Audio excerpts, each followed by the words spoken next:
You guys for getting in there quickly. If you can get to get in, that code can stay in the upper right-hand corner. Okay, now the first question I'm going to ask you is not a Pear Deck question at all. By a show of hands, how many of you have heard of the 30 Years' War before right now? So three. Okay, that's actually more than I would have thought. I'm not insulting the intelligence of this class, but the 30 Years' War is essentially never talked about. It's not that it's kept secret. This is not a conspiracy theory kind of thing, but middle school and high school education you mostly overlook. But we are going to spend time with it. It is called the 30 Years' War, not surprisingly, because it lasted about 30 years, 1618 to 1648.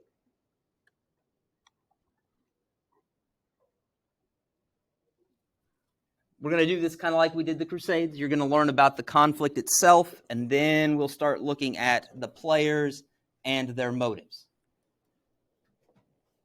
For this specifically, we're going to start with the geography of the 30 Years' War. Most of the actual fighting happens in the Holy Roman Empire, which we have heard of before. It was that empire that was founded by Charlemagne. He didn't create it from scratch. For example, his father had done a lot of the work putting together the territory that would become the empire, but Charlemagne added to and created the Holy Roman Empire. It's a kind of easy date to remember. Not that I'm ever going to require you guys to know this by memory, but as far as history goes, this one's not so bad. Founded it on Christmas Day in the good round number of 800 AD.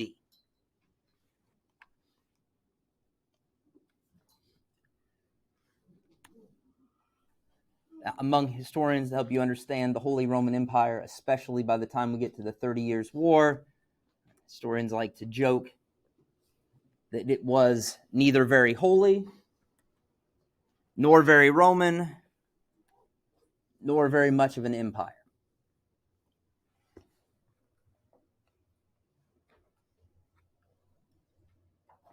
And as far as the not being much of an empire, so that you can kind of understand what the 30 Years' War is like and why it's a place where fighting can happen, it's kind of strange. You have the emperor here, but notice this isn't some kind of neat, clean, feudal pyramid. You have these different people on this image. They represent different parts of the empire. And the leaders of those different parts of the empire, if you had a high enough rank, you were called an elector, and you got to help elect the emperor. So the emperor, it's not like this is true democracy, but it is at least democracy at the top of the empire. Within that empire, you have lots of examples of different states within the empire, different kingdoms within the empire, going to war with each other, right? Sometimes going to war with the kingdom within the empire that currently holds the position of emperor. It's a mess. And some of these places aren't even kingdoms. They're single cities that are called free cities. And they have their own independent status within the empire. So it's a mess. And that helps kind of explain the messiness of the war. Now, to visualize the Holy Roman Empire on a map, this is what it looked like about 18 years before the war started.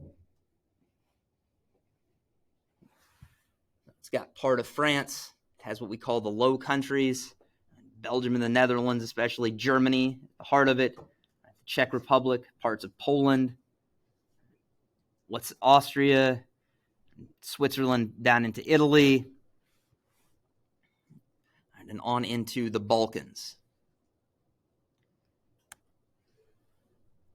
Now we'll see if this works, because I also want to give you a sense of how much back and forth there was in the war. And always keep in mind, this is where most of the fighting is happening, but you're going to see represented by the different colors, countries that get involved in the fighting.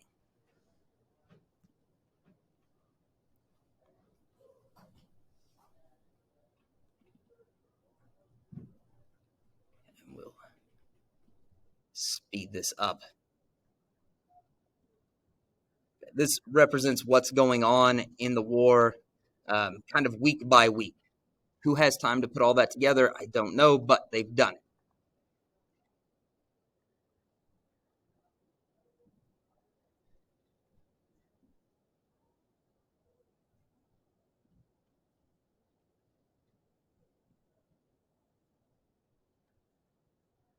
So notice, not all parts of Holy Roman Empire are involved in the fighting all the time, but you're going to see, especially those red lines, those are movements of troops, battles taking place.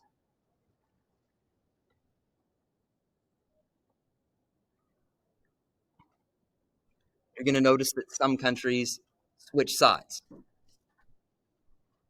Some countries jump in and jump out of the war, like England and Scotland, Ireland.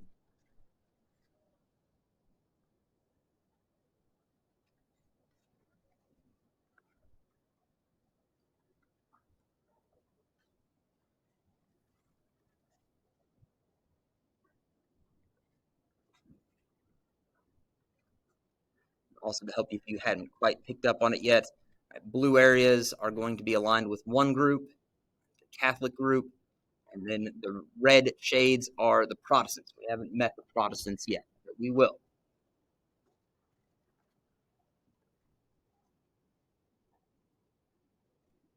As we get into the 30s, they're kind of a lot less area within the Holy Roman Empire that's not actively involved.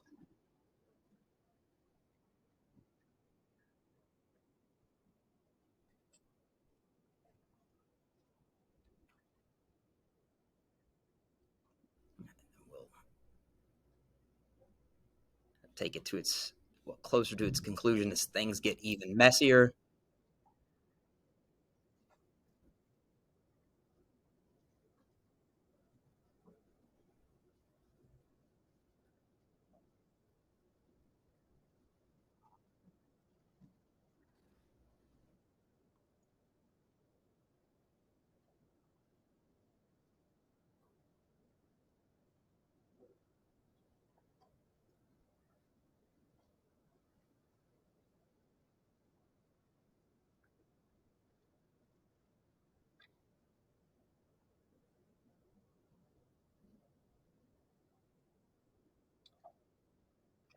Then we'll learn more about the Peace of Westphalia later. But the whole point of that, I'm not going to test you over that map and what's going on in it. The point of that is for you to understand over those 30 years, the fighting moves back and forth. Lots of countries are involved, so that you can kind of get a sense of why it has such massive consequences. Let's start with people killed in battle. These are going to be deaths by soldiers, by combatants. 450,000 of those.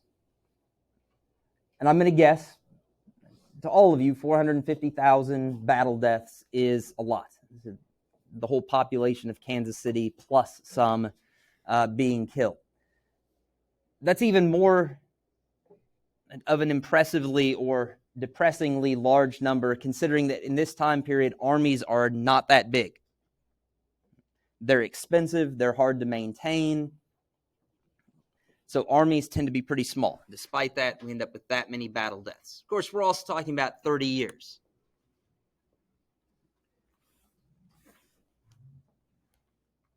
Another number to consider is people who died not directly in battle, but from causes that are related to the fighting. And one of those is going to be disease.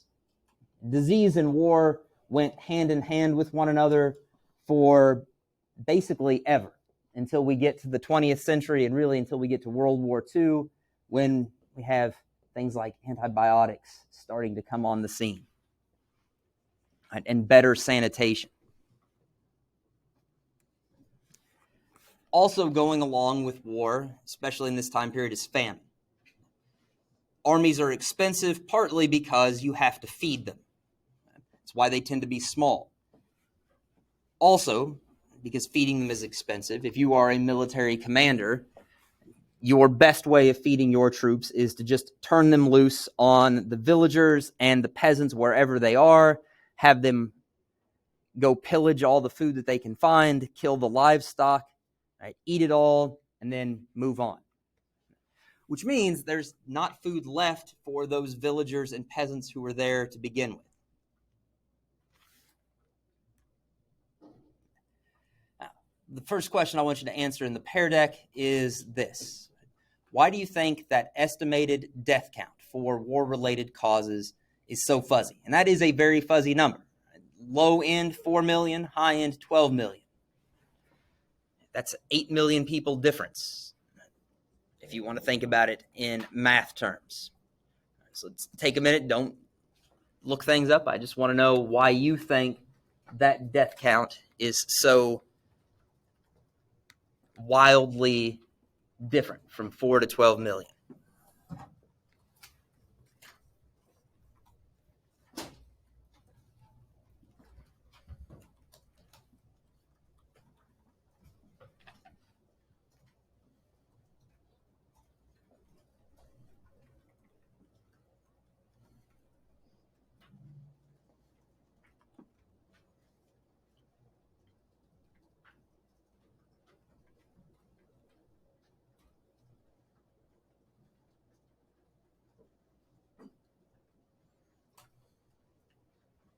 Guys, when this timer runs out, I'll give you another 30 seconds. Make sure you're not leaving me with answers like I don't know or IDK. Let me see what's going on with yours. Hit refresh.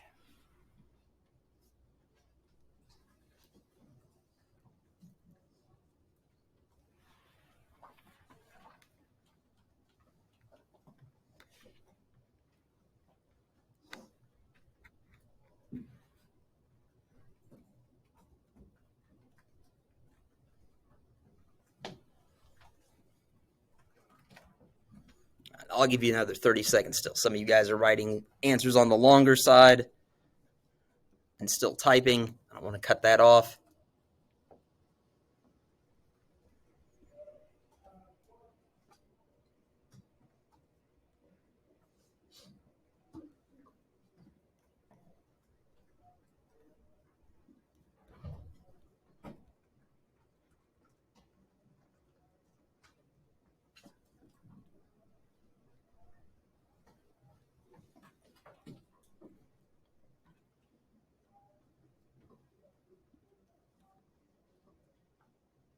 Okay, there are more good answers beyond those that I'm showing.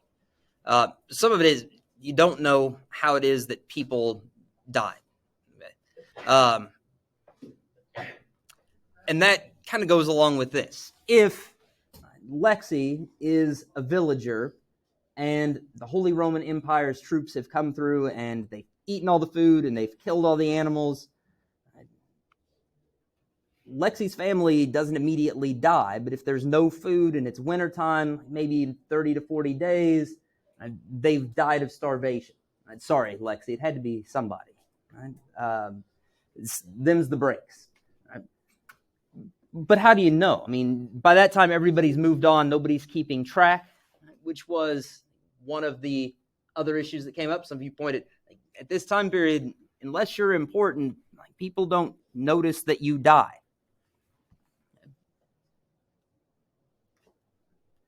Also, it is a long time ago. It's not like people had identification cards. Nobody was running around with driver's licenses, social security cards, anything like that. And one of you, more on the right track than you probably could possibly imagine, sometimes there's not much left to count. This isn't the age of DNA where Silas can go in as an investigator and sort out the bones and figure out that these bones belong to 3 different people. It's hard to count. Very good answers, everybody. And yeah, that's just, plus war is just chaotic. Quite possibly, Lexi, you might not actually have starved to death in your village because you wouldn't have stuck around if there's nothing to eat. You would have left, but maybe you went somewhere, but part of your family went somewhere else. You guys don't know what happened to each other. It's not like you can get on your cell phones and FaceTime, right, to let everybody know where you went. So It's just a lot of chaos, and it's hard to count.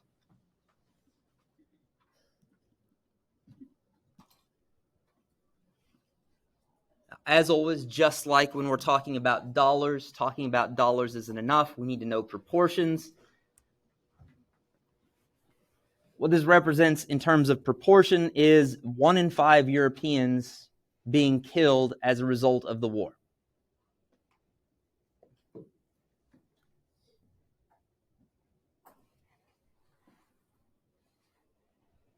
For those of you who aren't percentage people, that's 1 in every 5 people is gone.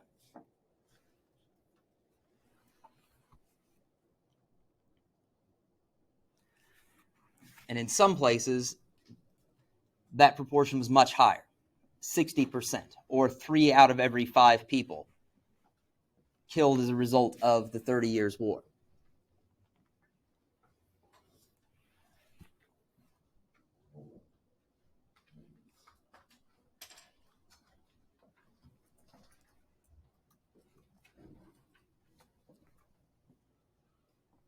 Naturally, that sounds and is bad.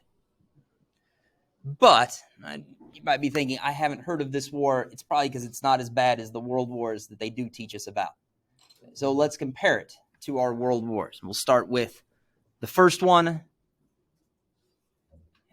So, quick Pear Deck question. And don't Google this for a couple of reasons. One, I don't want to know what Google knows. And two, Google doesn't have a good answer for this. It takes a little more work than that. So, just want you, based on your impressions from what you've learned in the past, what percentage of the European population do you think was killed by World War I and the flu pandemic that followed after it?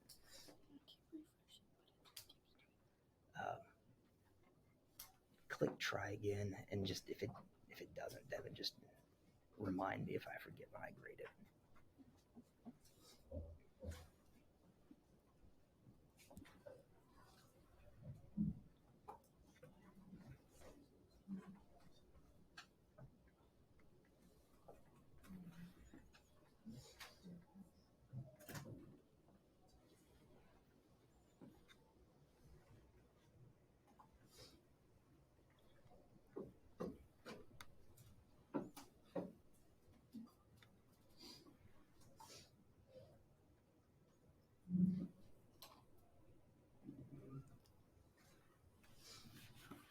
And the overwhelming majority of you are here in the middle. And the most common choice, 22.5%. Right now, evenly divided by that late result coming in. And one of you, imagining that it's 30%.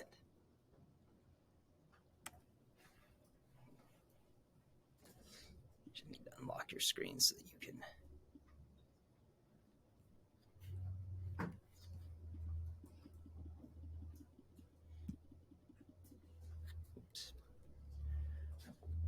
Now Pear Deck's angry.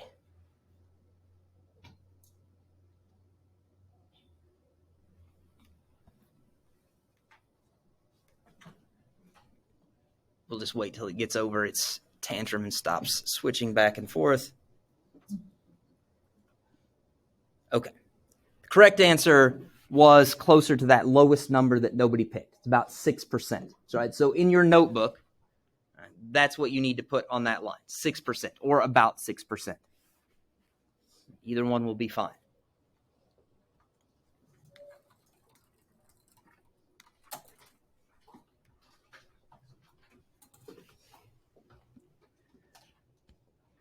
Which is less than a third of that 20% figure for the 30 Years' War.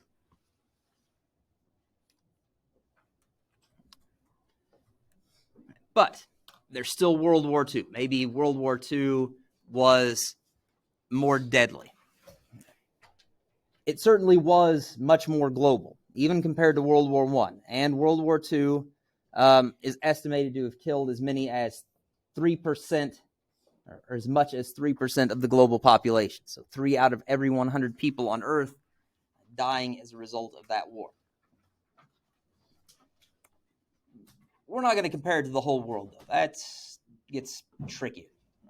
So we're going to focus on the countries that suffered the most. And in terms of the number of people killed, no country suffered more than the Soviet Union.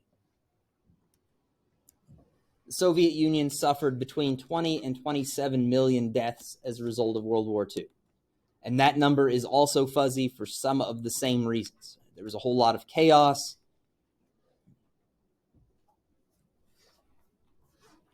A whole lot of uncertainty, bodies that were probably never found.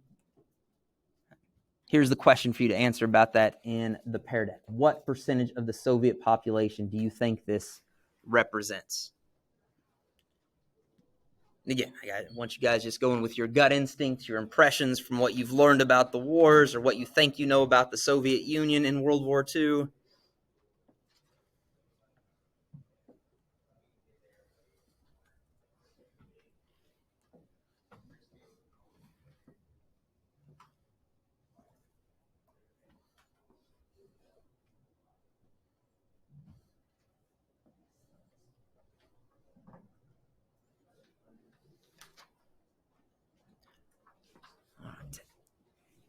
Again, we've got numbers hovering towards the center.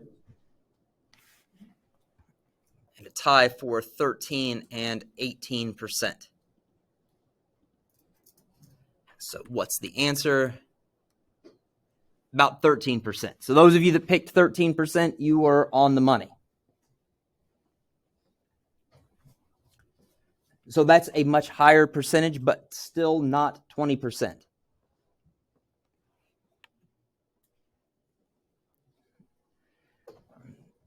And that leads us to Poland. Poland didn't suffer nearly as many deaths as the Soviet Union. It's a much smaller country. But in terms of the percentage of its population killed in the war, Poland suffered more than any other. 17% of its population. It's more than 1 in 6 people.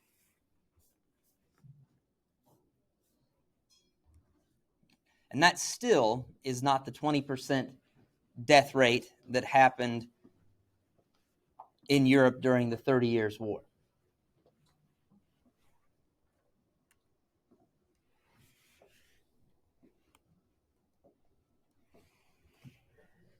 And part of this, understanding why the 30 Years' War was so bad, is not just how long it lasted and over how much territory, but it also might have been the first total war in history. Usually in history classes you've had before now, if you've learned about total war, probably first came up in your learning about World War I. And total war is not just like another way of saying a really bad war. Total war means something specific. It means that all of the sides in the conflict are using everything they've got. All of the people that are fit to fight and needed to fight are brought into the military. Other people are producing food, gunpowder, guns, uniforms, all the other stuff that's needed by war. Each side is using all of its resources, economic and human. Which means that each side is also targeting everybody on the side of their enemies. Because if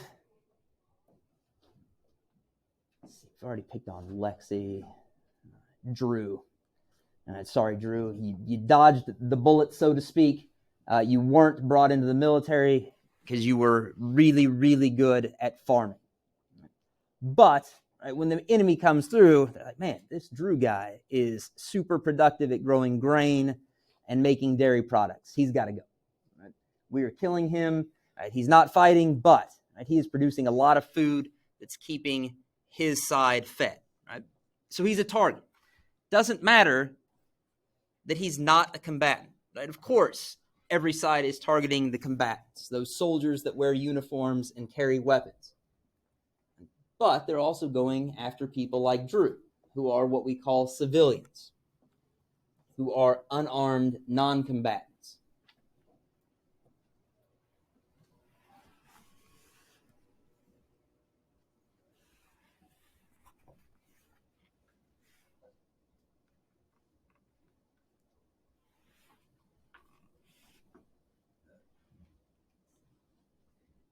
Everybody's a target.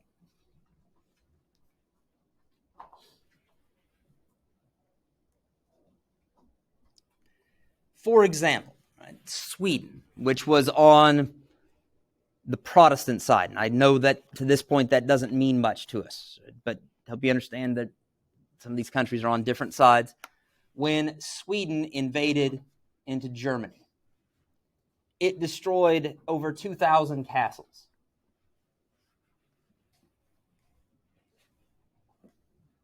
Now, not all of these castles are very large. Some of them would have looked, I'm going to guess in the image that that's probably actually a church, although that could be a castle. In either case, a castle might be as simple as a single tower in a little walled area. I don't want you to imagine that all of these things are giant fortresses, but still, castles were important places for safety and military strength, and the Swedes took out over 2,000 of them. Yes, Isaiah. Yep, put a pass in for 5 minutes, and you're good to go. They also destroyed 18,000 villages. Now, villages are going to be pretty small, but still, 18,000 of them.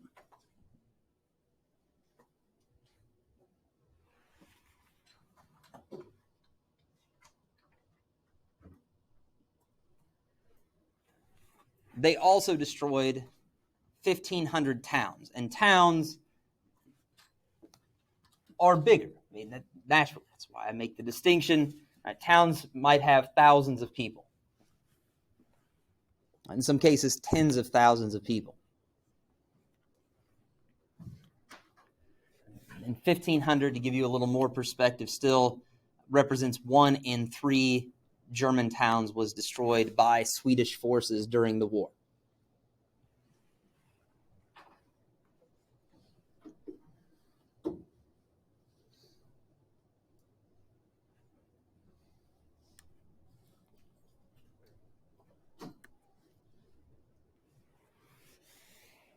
Now, we already know that total war meant lots of people got killed. 450,000 battle deaths, 4 to 12 million war-related deaths off the battlefield. But these deaths were also pretty nasty. These aren't what we might think of as modern war deaths, where someone dies instantly in a bomb blast or from a quickly fatal gunshot wound. This was, in fact, the first war where chemical weapons were used. Again, it's another thing typically is taught as an invention for World War I. But Europeans were already figuring this out earlier. And I don't know exactly how they did this, but they were able to fill cannon shells. You'd make a hollow cannon shell. I should point out that at this time we do have gunpowder weapons. Like, they wouldn't be what you would think of as a rifle, because they weren't rifled, but they had stuff that was like primitive muskets. They had cannons, and from these cannons they could fire hollow shells that were filled with a gas that they made from arsenic. I mean, I guess most of you have probably heard about arsenic. It's a poison. It kind of occurs naturally. The water you drink every day is tested for arsenic because it's just out there. And then there's a plant called henbane. And I'm going to guess none of us has heard about henbane. I had not before I read about this use of chemical weapons, but they can make this deadly gas and put it in cannon shells, right, and fire it into towns or villages or at enemy armies. And deaths by chemical weapons tend to be pretty painful, pretty nasty. Let's take here another specific example. This one not done by Sweden, but done by imperial forces for representing the Holy Roman Empire. The battle was called the Sack of Magdeburg. And a sack is where you ransack a city. You go in, you break stuff, you steal things, you kill people. As a result of this sack, 24,000 people in Magdeburg were killed.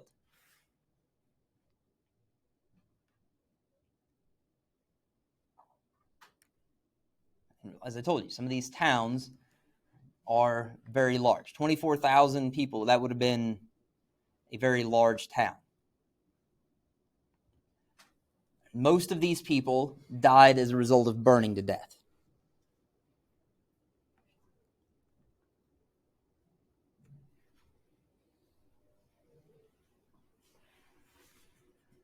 And it wasn't by accident that they burned to death.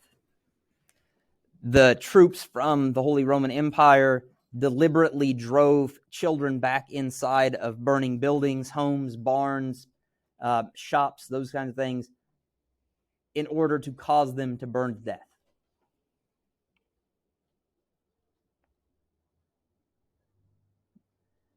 Atrocities happened on both sides, but both sides in this war quite literally demonized each other.